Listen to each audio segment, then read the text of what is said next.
As you all know, we have recently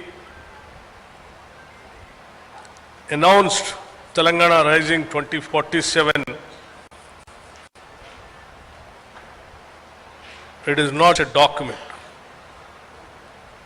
It's a pledge to the future.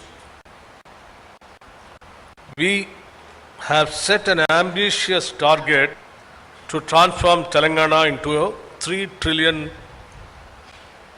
economy by 2047. I want to ground us in the numbers. Today, Telangana's economy is approximately $185 billion economy. To reach $3 trillion economy by 2047, we need to grow roughly 16-fold in just 22 years. Mathematically, this requires a compound annual growth rate of 13.5% in dollar terms, roughly 17 to 18% in rupee terms, accounting for currency depreciation. To put this in historical context, no major Indian state has sustained that level of dollar growth for 2 straight decades. Even during India's best growth phases, states like Gujarat or Karnataka average 11 to 12% nominal growth over long periods. We can attempt to do something unprecedented in Indian economic history. Business as usual growth of 10% also gets us to maybe $1 trillion or $1.2 trillion, not just not $3 trillion.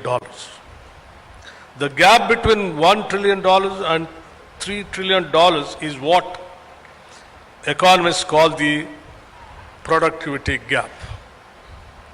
And filling that gap is the sole purpose of this pen. But numbers are easy to write on paper. The real question is, the question that keeps me wondering is how. We cannot reach a $3 trillion economy simply by working harder. We cannot get there just by building more roads or constructing more buildings. Though we will do that too, to reach this exponential growth, we need to change the fundamental equation of our economy. The equation is simple. Capital plus innovation equals productivity. I once again repeat. The capital plus innovation equals productivity. Capital plus innovation equals productivity. And productivity is the only sustainable way to raise the wages and dignity of the common citizen in Telangana. For decades, government in India have viewed themselves as regulators. We focused on permissions, licenses, and fines. We patted ourselves on the back for improving the ease of doing business. But the world has changed. In the era of deep tech, artificial intelligence, and quantum computing, ease of doing business is just a baseline. It is the minimum requirement now. If we want to be the innovation capital of Asia, we must move from ease of doing business to ease of innovating. We must move from just clearing files to creating ecosystem.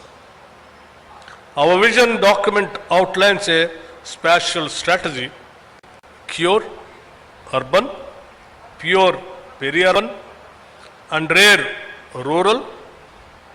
We have the plan, we have the talent, but innovation is expensive. And more importantly, innovation is risky also. Banks love safety,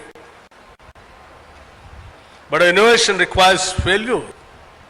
History tells us that the biggest breakthroughs from the internet to space travel happened because someone was willing to make a high-risk idea for 10 years before it made a single rupee of profit. So the challenge for this panel today is to tell us how do we unlock that capital. As we as a state are ready to evolve, we are ready to move from being just a regulator to being a catalyst, a partner that shares the risk to reap the rewards for our people. I am here today not just to speak, but listen. We have a brilliant panel of innovators, investors, policymakers, and entrepreneurs. We want to get straight to the heart of the matter with 3 specific questions. Number one, the productivity versus jobs.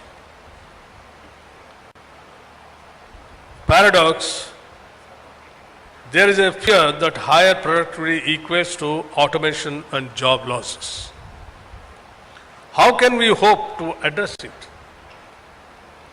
What do you really think is the role of the state in encouraging innovation? Should we? Often caricatured as a slow-moving behemoth, keep up to encouraging true innovation? Or should we be involved? Number 3, we talk about artificial intelligence and deep tech, often in the context of software. But the vision document emphasizes the rare rural zone. My question is, how do we ensure that deep tech doesn't just stay in Hyderabad? How do we incentivize capital to solve boring problems like increasing the productivity of a weaver in Warangal, or a farmer in Nizamabad or in Khammam, etc., etc. So friends, let us get started. And gentlemen, I request all of you to put all your heart and soul in this session and give us your valuable ideas and suggestions. And also I thank you once again for coming all the way from all of the, not only from the states, different states of this country, even from all over the world, for, making it a grand, successful event of Telangana Rising 2047 Vision Document Release Function. Thank you very much.